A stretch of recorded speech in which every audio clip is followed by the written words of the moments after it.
Welcome to AK-47 classes. Here we teach 10th and 12th class students mathematics by Devendra Sir. Connect with us to excel.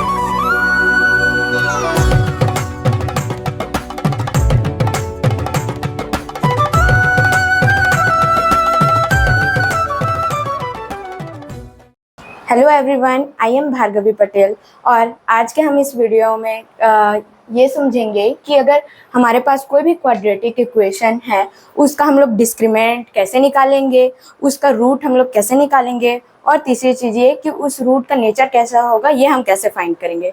तो चलिए शुरू करते हैं।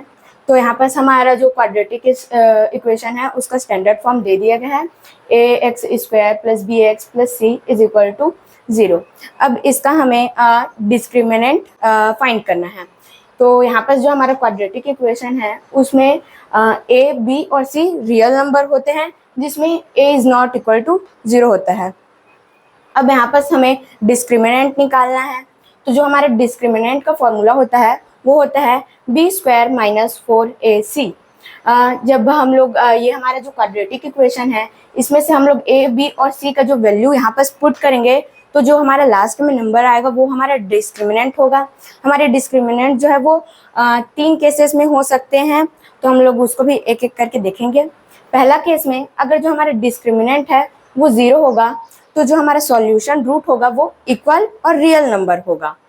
वहीं case 2 में अगर हमारा डिस्क्रिमिनेंट कोई भी पॉजिटिव नंबर या 0 से बड़ा है तो रूट जो है हमारा वो डिस्टिंक्ट और रियल, यानी कि जो अलग अलग रूट होगा 2 और साथ में ही वो रियल नंबर्स होंगे।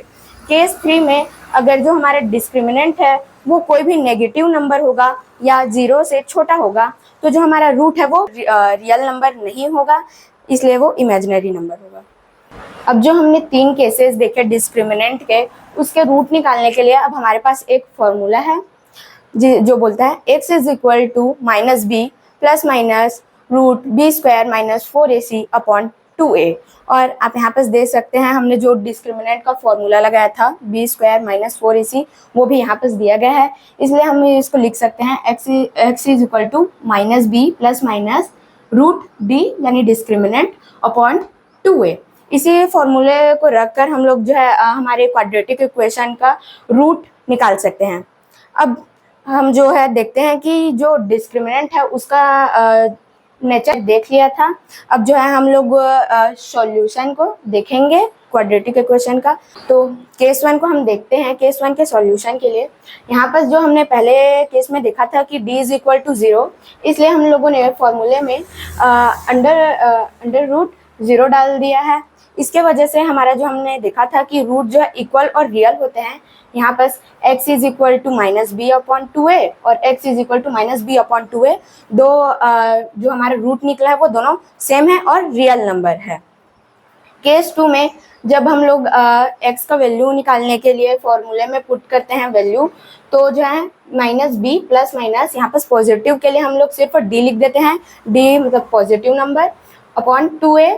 तो यहाँ पर जो हमने देखा था कि हमारा केस 2 में जो हमारा रूट होगा वो डिस्टिंक्ट और रियल रूट होगा। तो यहाँ पर जो है प्लस माइनस है, एक बार हम लोगों ने प्लस के लिए यहाँ पर x का वैल्यू लिखा है और यहाँ पर माइनस के लिए, क्योंकि केस 2 में हमने देखा था जो हमारे रूट्स होंगे वो रियल रूट्स होंगे और साथ ही में डिस्टिंक्ट यानी अलग अलग होंगे। केस 3 में हम लोगों ने देखा था कि जो d अगर वो नेगेटिव नंबर हो गया तो नो रियल रूट होगा। तो वैसे ही हम लोगों ने डिस्क्रिमिनेंट को माइनस में लिया है और ये जो है अंडर रूट में है, तो कोई भी नंबर अगर अंडर रूट में माइनस में होता है तो वो इमेजिनरी नंबर कहलाता है। तो आज के लिए बस इतना ही। Thank you. Connect with us to excel.